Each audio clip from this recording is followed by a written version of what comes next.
우리가 계속해서 이 사도행전 19장의 말씀을 통해서 사도 바울이 에베소에 있어서 벌였었던 이 사건들을 함께 보고 있습니다. 지난주에 나눴었던 것처럼 사도 바울이 성령을 받고 도란노 학당에서 말씀 훈련을 집중적으로 받은 자들과 함께 에베소에서 강력한 복음의 말씀을 전했는데 어떤 일들이 벌어졌습니까? 여러 가지 일들이 많이 벌어졌지만은 가장 놀라운 일들은 마술을 부리면서 돈을 벌었었던 마술사들이 자기들의 돈벌이 수단이었었던 그 마술책을 불태워버린 일이었습니다. 은 5만 입에 해당되어지는 이 마술책을 마술사들이 다 불태워버렸었죠. 여러분, 이 마술사들이 자기들의 돈벌이 수단 되어지는 그 엄청난 금액의 마술책을 이렇게 불살로 버렸다. 뭘 의미하는 걸까요? 그건 그들이 그동안 쫓았었던 것들이 다 허황된 것이었다라는 것을 행동으로 보여준 거죠. 그런데 그런 마술사들의 변화가 왜 일어난 것입니까? 사도 바울이 전한 하나님의 말씀의 능력 때문이었었던 것입니다. 하나님의 강력한 말씀이 그들의 심령 가운데 딱 부딪히게 되어지니까 그 말씀이 충격을 받아서 말씀 앞에 꼬꾸라져서 지금까지 자신들이 가장 중요하게 생각했었던 생업의 수단이었었던 마술책을 다 불살라 버리는 그런 일들이 일어나게 되는 겁니다. 오늘 본문은 에베소에서 벌어진 이 놀라운 일들로 인해서 자신들이 막대한 손해를 입었다라고 하는 사람들이 크게 일어나가지고 소동을 벌이는 장면의 말씀입니다. 이 말씀을 통해서 세 가지 교훈들을 함께 나누려고 합니다. 자, 첫 번째로 우리가 오늘 본문을 통해서 얻을 수 있는 교훈의 하나는 뭐냐면 하나님은 끝까지 복음을 전하고 믿음의 절개를 지키는 사람들을 붙드신다라고 하는 것입니다. 같이 한번 읽겠습니다. 자, 시작. 하나님은 끝까지 복음을 전하고 믿음의 절개를 지키는 사람들을 붙들어 주신다. 사도 바울이 에베소에서 복음을 증거할 때 꼭 좋은 반응만 있었던 것은 아니었습니다. 똑같은 말씀을 듣는데도 불구하고 어떤 사람들은 그 말씀을 듣고서 오히려 소동을 일으켰습니다. 그래서 23절 말씀에 보시게 되어지면은 그 무렵에 주님의 도 때문에 적지 않은 소동이 일어났다라고 했습니다. 그러니까 사도 바울이 주님의 도를 증거한 것 때문에 주님의 도, 곧 복음의 말씀을 전한 것 때문에 꽤 적지 않은 그 소동이 일어났다라고 하는 것입니다. 사도 바울이 무슨 도를 전했기에, 무슨 말씀을 전했기에 이런 소동이 일어나게 된 걸까요? 다른 거 아니죠? 사도 바울은 아주 단순하게 복음을 증거했습니다. 하나님이 살아계시고 그분이 참 신이다라는 사실들을 증거했습니다. 그래서 에베소 사람들에게 그렇게 이야기했어요. 여러분들이 섬기고 있는 저 아데미 신상은 그냥 돌덩어리입니다. 돌덩어리인데 사람들의 손으로 만든 그런 신에 불과한 것이기 때문에 그 앞에서 아무리 기도하고 아무리 간구할지라도 저 신상은 듣지 못하고 응답하지 못합니다. 아데미 신상은요, 가산과 풍요를 가져다 주는 그런 여신이었죠. 한번 사진을 한번 보여주세요. 이게 지금 아데미 여신이 가슴이 24개가 있어서 이 신에게 빌면은 아이를 많이 낳게 해주겠다. 그리고 풍요를 가져다 준다. 그 에베소 사람들이 이렇게 이 아데미 여신을 그를 믿고 떠났습니다. 그러니까 애를 많이 낳게 해주고 풍요를 가져다 준다라고 하는 이 여신이라고 해서 에베소 사람들이 이 신전을 거대하게 만들어 놓고서 아데미 여신을 섬기고 있지만은 그러나 그 여신은 사람이 만든 우상에 불과하기 때문에 아무리 애걸복걸을 해도 응답하지 못합니다. 그러니 여러분들이 섬기고 있는 지 아데미 여신은 우상 숭배에 불과합니다. 이게 단순하게 하나님의 말씀을 전했고 복음을 사도 바울이 전하는 거예요. 자, 그러자 이 에베소에서 이 아데미 여신 신상을 만들어 가지고서 사업을 하고 있는 가장 큰 이 우상 장사였었던 데메트리오라고 하는 사람이 있었는데 이 사람이 소동을 일으켰습니다. 왜냐하면은 자기 사업에 큰 타격을 입힌 이 사도 바울 때문에 자기 사업이 막대한 손해를 입고 있다라고 생각하니 가만둘 수가 없었던 거예요. 그래서 자기 직공들로 하고 또 동종업계에 있는 사람들을 다 모아가지고 그들을 충동해서 선동을 했습니다. 그리고 소동을 일으켰어요. 여러분, 우리가 지금 이 아데미 신상의 모형을 만들어 놓고서 돈벌이를 하고 먹고 사는데 저 바울이라고 하는 사람이 나타나서 지금 엉뚱한 소리를 해가지고 우리가 이 사업에 막대한 타격을 입고 있습니다. 그리고 우리의 위대한 여신인 아데미 여신을 모욕하고 있고 무시하고 있으니 가만히 두어서는 안 되지 않습니까? 이렇게 충동질하고 선동해서 사도 바울을 사로잡아가지고 죽이려고 했었던 것입니다. 그래서 이 소리를 듣고서 많은 사람들이 다 격분해가지고 아데미 씨는 위대하다. 우리 에베소 사람이 아데미 씨는 위대하다라고 외치면서 미친 듯이 연호하고 온 도시 에베소가 충격과 그리고 혼란과 소동 가운데에 빠졌어요. 그러니까 이런 상황 속에서 사도 바울은 굉장히 그 위험에 빠지게 된 거죠. 굉장히 목숨이 위태로운 지경에 이르게 됐습니다. 근데 놀라운 것은 하나님께서 그때에 꼭 필요한 사람을 사도 바울에게 붙여주셔서 이 사도 바울을 보호해 주셨다라는 사실이에요. 오늘 이런 위협과 소동 가운데서 하나님이 사도 바울에게 누구를 붙여주시냐면은 에베소의 시청 서기관을 붙여주세요. 이 서기관은 아마 자기 부하 직원을 시켜가지고서 지금 이런 소동이 왜 일어나게 됐는지 이 소동에 대한 보고를 받고서 그 진상을 어느 정도 다 파악했었던 것 같습니다. 이 소동은 데메트리오라는 사람이 자기 사업에 타격을 입으니까 이렇게 그렇게 벌인 그런 소동이구나. 이런 진상을 다 알고 있었던 것 같아요. 그 소동이 다 파악이 됐어요.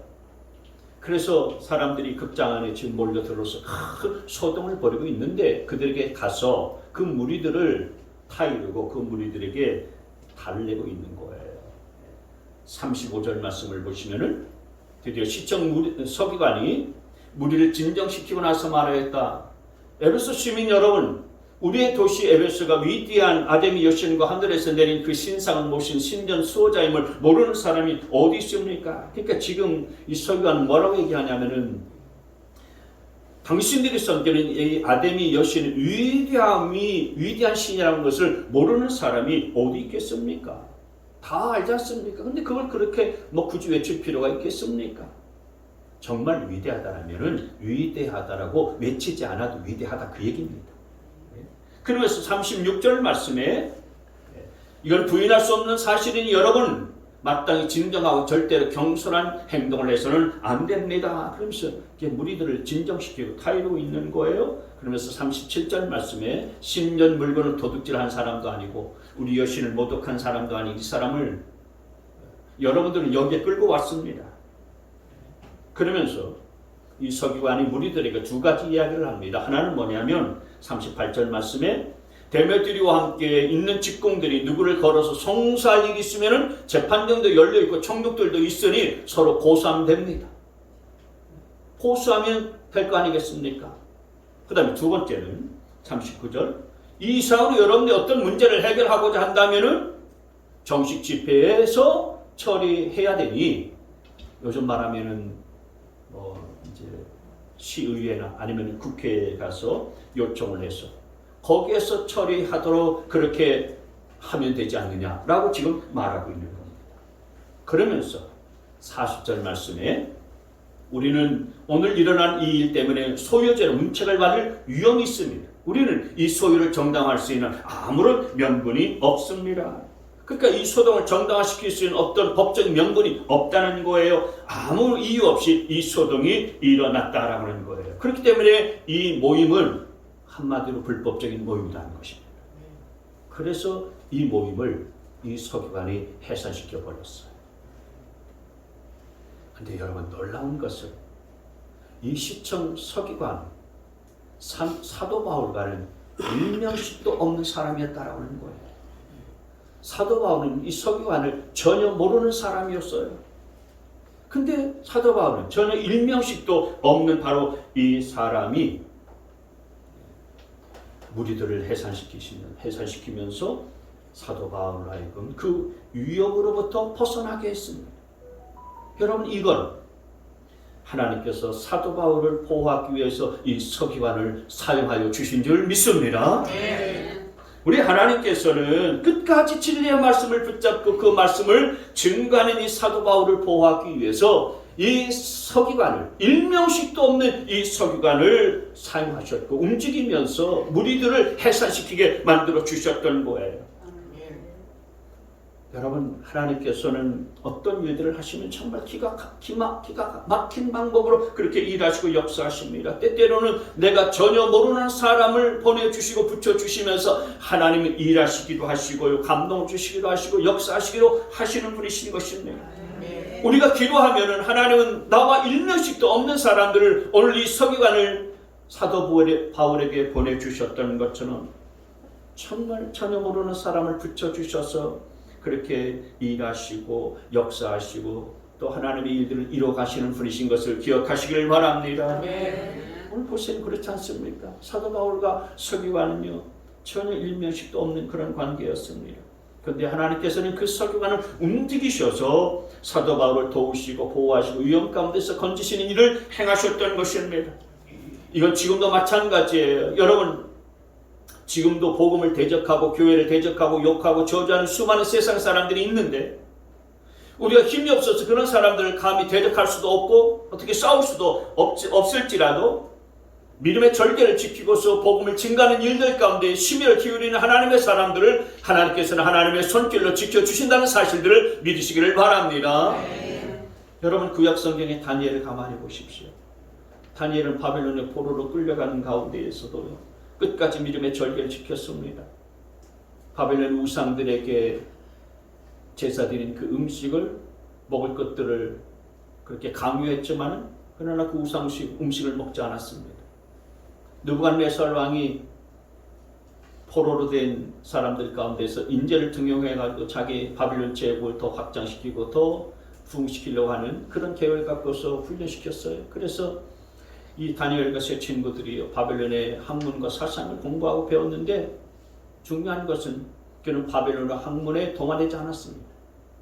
바벨론의 그런 사상과 그리고 바벨론의 종교에 섞이지 않았어요. 혼합되지 않았습니다. 끝까지 믿음의 절개를 지켰었던 것입니다.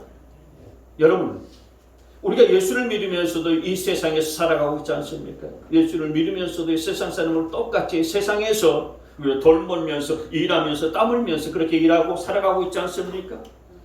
그럼에도 불구하고 우리가 세상 사람들의 주장과 세상 사람들의 사상과 세상 사람들의 이론에 흔들리지 않는 것, 이것이 바로 예수 믿는 사람들의 정체성이 될 줄 믿습니다. 이사야서 26장 말씀에 보시면 말이죠. 이런 말씀이 있습니다. 같이 있습니다. 시작. 주께서 심지가 견고한 자를 평강하고 평강하도록 지키시리니 이는 그가 주를 신뢰함이니이다. 주께서 평강으로 지키시고 붙드는 자가 누구냐? 심지가 견고한 자다. 믿음의 절개를 주시고 믿음의 심지가 견고한 자를 주께서 이 어지러운 세상 속에서도 붙들어 주시고 지켜주신다는 사실을 믿으시기를 바랍니다. 오늘 사도 바울이 끝까지 믿음의 절개를 지키고 복음을 증가하는 일들을 힘썼을 때에 하나님께서는 전혀 자기와 상관없었던 서기관 보내주셔가지고 그를 위협에서 건져주셨고 보호해주셨고 붙들어 주셨어요. 저와 여러분도 이 유혹이 많은 그런 시대에 끝까지 믿음의 절개를 지켜나갈 수 있게 되어지기를 바라고 주의 복음을 증가하는 일들 가운데 힘쓰는 삶을 살아서 하나님의 손길이 내 인생을 붙들어 주시는 삶을 살아갈 수 있게 되시길 주의 이름으로 축원합니다.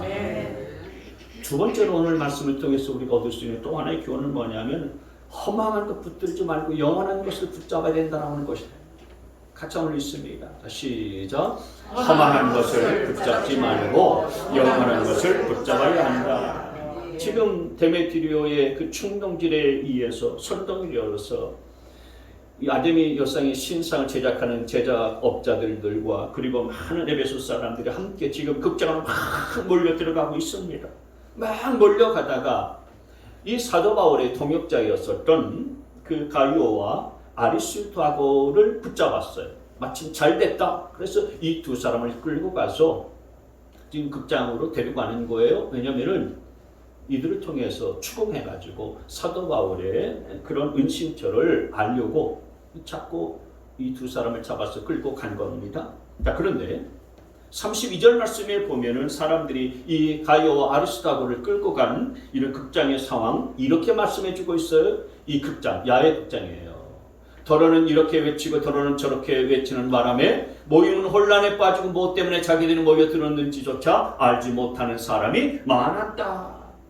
이 당시 에베소의 이 극장은 야외 극장인데 약 24,000명 정도 모이는 그런 거대한 극장이었다고 기록은 말하고 있어요. 대단히 큰 극장이었죠. 엄청난 사람들이 모여 있는 것입니다. 그런데 이 모여 있는 수많은 무리들이 군중 심리에 의해서 막 뭔가를 외치고 있는 거예요. 막 소리를 치고 있는 것입니다.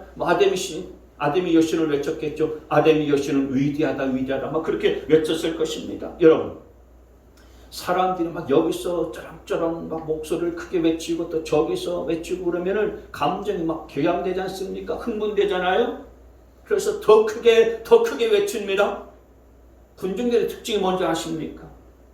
사람들이 많이 모이면 흥분하는 거예요. 그리고 자기들이 모여서 세상을 뒤엎을 것이라고 생각하는 겁니다. 근데 이 군중들이 막 더러는 이렇게 외치고 또 더러는 저렇게 외치는데 문제는 뭐냐면은 그렇게 막 외치기를 하긴 하는데 무엇 때문에 자기들이 외치는지 무엇 때문에 모이는지조차 알지 못하는 사람이 수두룩했다라고 하는 것입니다. 많은 사람들이 모이긴 모였는데 왜 모였는지 무엇 때문에 우리가 이렇게 외쳐야 되는지를 모르는 사람들이 많았다라고 하는 거예요. 여러분, 세상은 많은 사람들이 변화시키는 거 아닙니다. 세상을 변화시키는 것은 소수의 부름받은 하나님의 사람이에요. 그래서 그런 얘기가 있습니다. 99% 헌신된 사람보다 100% 헌신된 한 사람이 세상을 변화시킨다. 여러분, 이스라엘 백성들을 출애굽시킨 사람은 하나님의 부르심을 받은 모세 한 사람이었습니다. 모세가 이스라엘 백성들을 출애굽시켰지 수많은 군중들이 이스라엘 백성들을 출애굽시켰던 거 아니었습니다. 근데 왜 이런 어이없는 일들이 오늘 에베소에서 벌어지는 것입니까? 32절이 그 해답을 말해주고 있죠. 무엇 때문에 모였는지 몰랐기 때문이었다라고 하는 것입니다. 지금 그들이 왜 외치는지, 왜 여기에 모여 있는지, 왜 이걸 하고 있는지 그 이유를 모르고서 지금 모여 있는 거예요. 그래서 큰 혼란과 소동이 벌어지게 된 것입니다. 그래서 많은 군중들이 모여 있지만 아무 의미 없는 모임이 되어버린 거예요. 그냥 공허한 메아리만 울리는 그런 모임이 되고 만 것입니다. 왜 이런 모임이 된 것이죠?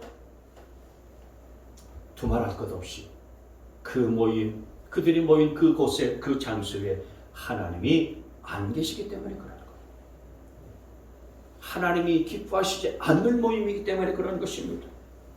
오히려 그 모임이 하나님의 마음을 진노케 하는 무리들이었고 모임이었기 때문이었던 거예요. 왜냐하면 그곳에 그 야외 극장에 모였었던 수많은 사람들이 다 아데미 우상을 쫓고 섬기고 숭배하고 허망한 것들을 쫓아가고 허황된 것들을 쫓는 사람들이 다 모여 있었기 때문에 하나님의 마음을 진노케 하시니까 그런 허망한 모임이 될 수밖에 없었던 것입니다.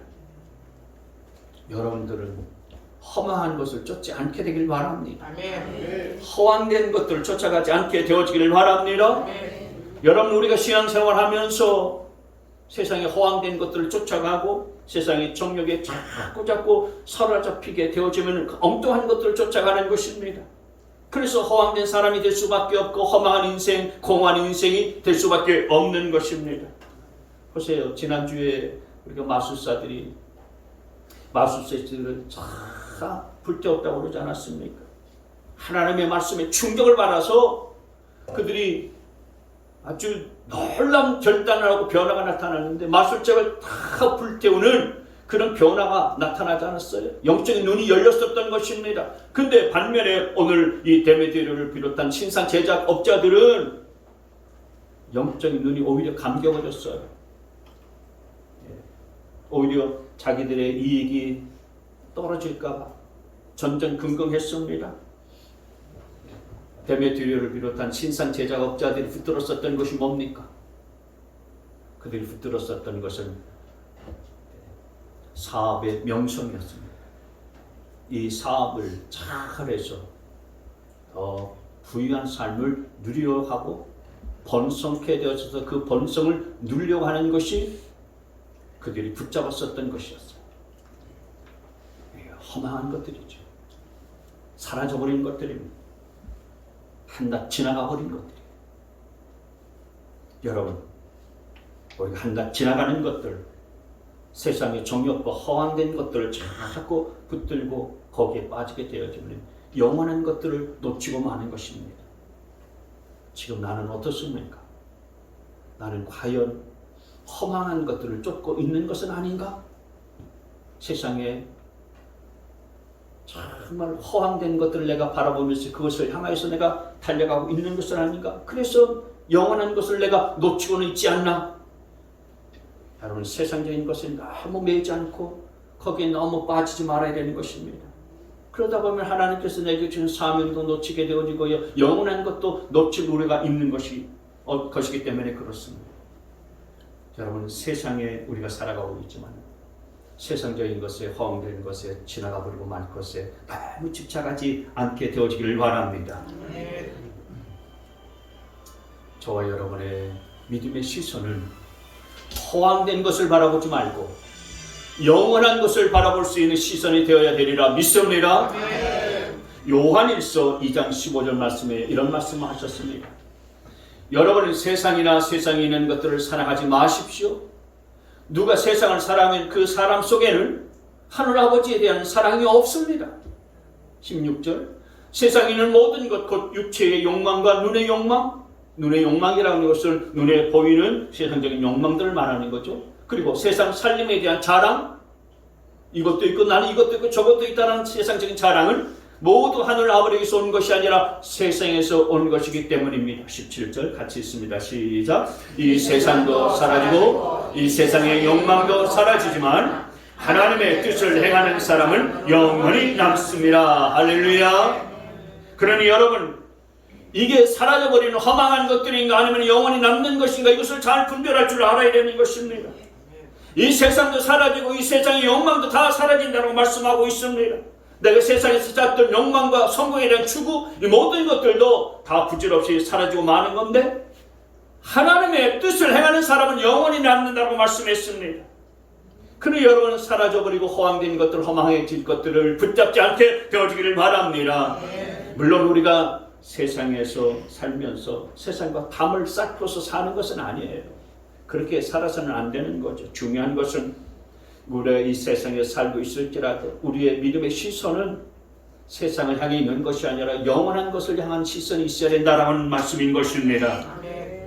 그래서 저와 여러분이 세상에 험한 것을 붙잡지 말고 영혼을 향한 그런 믿음의 시선을 갖고 살아갈 수 있게 되시기를 주님의 이름으로 축원합니다.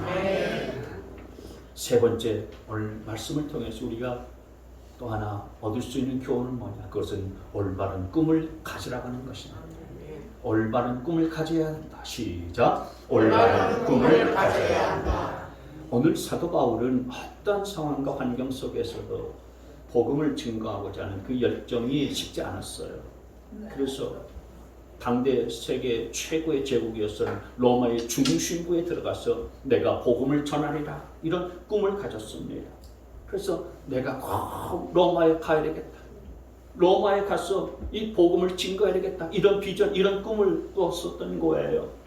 여러분, 어느 누가 그 서슬퍼런 기독교에 대한 핍박이 시퍼렀었던 그 시절에 로마에 가서 복음을 증거하리라 누가 생각할 수 있었겠습니까? 감히 그런 꿈도 꾸지 못하고 생각도 못했었던 그런 때, 그런 시절에 사도 바울은 내가 반드시 로마에 가야 되겠다, 이런 비전과 영적인 열망이 있었어요. 그래서 21절 말씀을 같이 한번 읽습니다. 시작. 이런 일이 있을 후에 바울은 마케도니아와 아가야를 거쳐 예루살렘으로 가기로 마음에 작정하고 나는 거기에 갔다가 로마에도 꼭 가봐야 하겠습니다 하고 말하였다. 로마는 그 당시 세계의 중심지였기 때문에 사도 바울은 이 복음을 가지고 세계의 중심지인 로마를 복음의 중심지로 만들어야 되겠다, 이 비전과 꿈을 갖고서 로마로 내가 가봐야 되겠습니다라고 이렇게 고백했다, 그 얘기예요. 근데 여러분, 사도 바울이 원래 이런 사람이었습니까? 아니었습니다. 여러분, 사도 바울은 예수님을 만나기 전에 원래는 자기 민족, 자기 동족인 유대 민족밖에 몰랐었던 사람이었습니다. 그래서 어떻게 하면은 이 율법으로 유대 민족을 올바르게 세워 나갈 것인가? 거기에만 골몰했었던 사람이었어요. 그랬었던 사도 바울이었는데, 여러분 아시는 것처럼 다마스쿠스로 믿는 사람들을 체포하고 믿는 사람들을 핍박하기 위해서 가던 도중에 부활하신 예수님을 만나지 않았습니까? 그 부활하신 예수님을 만나고 나서 그의 생각도 바뀌었고 그의 꿈도 바뀌었고 그의 비전도 바뀌었습니다. 이전에는 그저 유대 민족 자기 나라 자기 동족밖에 몰랐지만은, 그러나 예수님을 딱 만나고 나서 유대 민족을 넘어서서 전 세계 열방을 향한 그런 복음의 열정, 복음에 대한 그런 비전이 새롭게 생겨나기 시작했었던 것입니다. 여러분, 그래서 여러분, 우리가 예수를 믿고 나서 제일 우리가 변화되어지는 것 가운데에서 가장 큰 변화가 뭐냐면은 마음속에 꿈이 변화되어지고 달라지는 거예요. 이 사도 바울처럼 이전에는 내가 율법을 통해서 어떻게 내가 완벽한 사람이 될 것인가, 그리고 유대 민족들을 세워나갈 것인가, 거기에만 골몰하고 유대 민족만 생각했었는데, 사도 바울은 주님 만나고 나서 이제 자기 유대 민족을 넘어서서 그 꿈을 전 세계를 향한, 전 세계를 바라보는 사람으로, 그 꿈을 펼쳐나가는 사람으로 바뀌어지게 되어졌었던 것처럼, 믿는 사람들이 믿을 때에 갖게 되어지는 놀라운 변화 중에 첫 번째는 뭐냐면은 꿈이 달라지는 거예요. 비전이 달라지는 것입니다. 예수 믿는다는 것은 꿈이 새로워진다는 것이거든요. 우리 마음속에 있는 비전이, 꿈이 바뀌어지는 거거든요. 여러분, 예수 믿고 나서도 내가 여전히 예수 믿기 전에 가졌었던 꿈, 그리고 이 땅의 세상적인 것들, 육신적인 것들, 땅에 있는 것들에 대한 꿈만 가득한 것으로 여전히 가득 차 있다면은 죄송하지만 아직 예수 믿는 것이 뭔지 잘 모르는 사람이에요. 저는 여러분들이 꿈이 바뀔 수 있게 되어지기를 바랍니다. 아멘. 비전이 정말 달라질 수 있게 되어지기를 바랍니다. 아멘. 스위스에 헨리 듀넌트라는 사람이 있었습니다. 이 사람은 은행장이었습니다. 은행장으로 있으면은 경제적으로 굉장히 부유를 누리고 있는 사람인데 돈에 대한 욕심이 컸어요. 그래서 내가 어떻게 하면 세계에서 최고의 재벌이 될 수 있을 것인가? 그런 꿈이 있었고 그런 야망이 있었던 사람이었습니다. 그래서 당시 세계를 제패하고 있었던 프랑스의 나폴레옹을 만나기로 했습니다. 나폴레옹을 만나서 경제적인 협력을 해서 부를 더 걸머쥐는 그런 야망, 그런 꿈을 꾸고 마침 그 기회가 왔습니다. 스위스에서 그를 경제사절단으로 프랑스의 나폴레옹에게 보내기로 했기 때문이에요. 그래서 이제 나폴레옹을 만날 순간이 다가오는데 참 아쉽게도 전쟁이 터지고 말았습니다. 그래서 전쟁터에 나폴레옹이 나가는 바람에 나폴레옹을 만날 수가 없었어요. 그리고 나폴레옹을 만나서 자기의 경제적인 부를 더 취하고 얻으려고 하는 꿈도 좌절되고 말았습니다. 근데 거기서 포기하지 않았어요. 이 사람이 다른 사절단은 다 고국으로 돌아갔지만은 전쟁터에 나간 나폴레옹을 찾아 나섰습니다. 그 전쟁터에서 나폴레옹 만나는 거 쉽지 않죠. 네. 근데 결국 전쟁터에서 나폴레옹을 만나지 못했지만 뭘 목격하게 되어졌냐면 그 전쟁 통해서 포탄이 빗발같이 쏟아지는 가운데에서 신음하고 있는 병사들, 팔이 떨어져 나가면서 고통 가운데에 신음하고 있는 병사들, 다리가 절단되어져 떨어져 나가면서 피범벅이 되고 어머니를 부르짖고 어머니를 찾는 이 피리내는 전쟁터의 병사들을 보면서 평생 보지 못한 전쟁의 참상을 목격했어요. 그러면서 지금까지 자기가 돈만 바라면서 일평생 그 돈이 자신의 비전이고 꿈이었었던 생각이 서서히 바뀌기 시작했어요. 돈 많이 버는 것이 인생의 목표였어요. 인생의 꿈이었습니다. 근데 이 전쟁의 참상을 딱 보는 순간에 마음속에 어떤 본능적인 마음이 솟아오기 시작했어요. 그래서 내가 저 부상 병사들 좀 돌봐야겠다. 간호부대에 들어가서 몇 달 동안 그 부상당한 병사들을 돌보고 치료해주고 간호해 주었습니다. 결국 나폴레옹도 만나지 못하고 고향으로 다시 돌아오게 됐는데 놀랍게도 그의 마음속에 활활 불타오르던 비전이 바뀌고 있었음을 깨달았어요.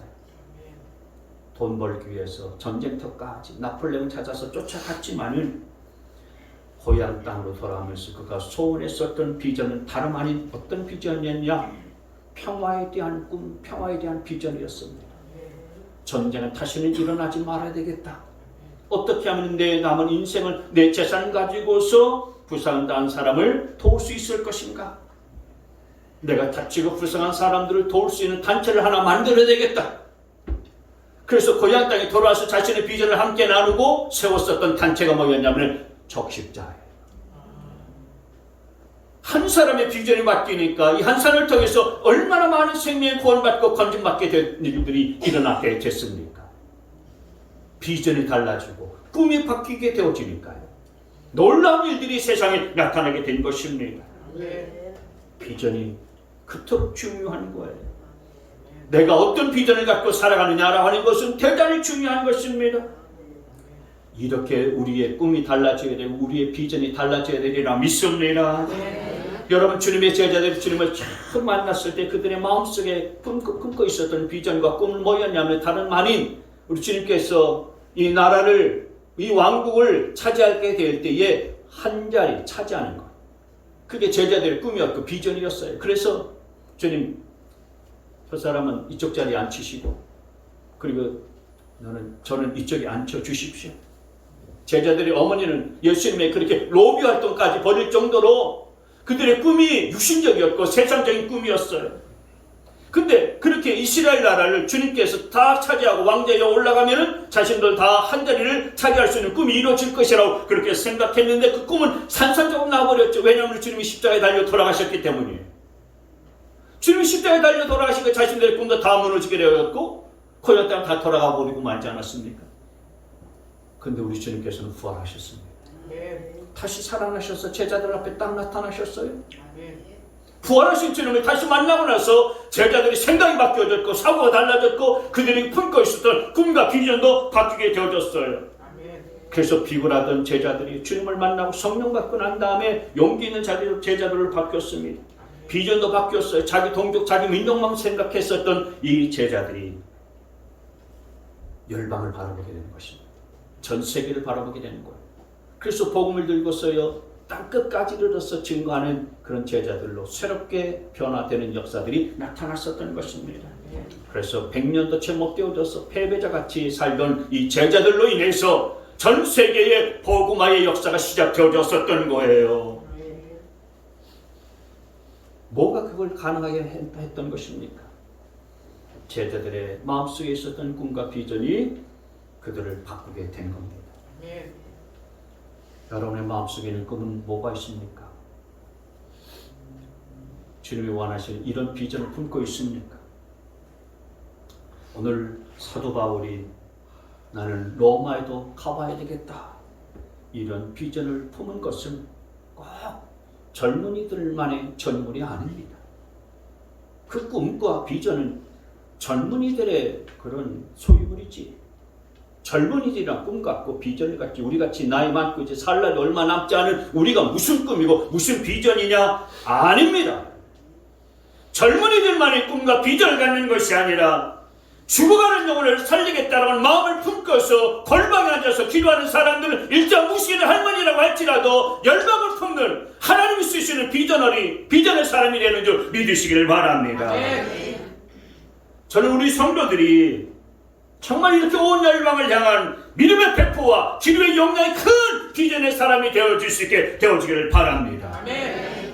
사도 바울처럼 나는 로마에 가봐야 되겠다, 이런 비전을 갖고 여러분의 삶의 현장 속에서 죽어가는 한 영혼을 살리는 이런 꿈을 갖고서 영원권의 제자 삼는 심령으로 새롭게 세워지기를 기도하고 간구한다면 바로 하나님께서는 저와 여러분을 통해서 하나님 나라 확장을 위해서 귀한 도구로 사용하여 주실 줄 믿습니다. 이렇게 크게 쓰임받는 저와 여러분 다 되시기를 주님의 이름으로 축원합니다.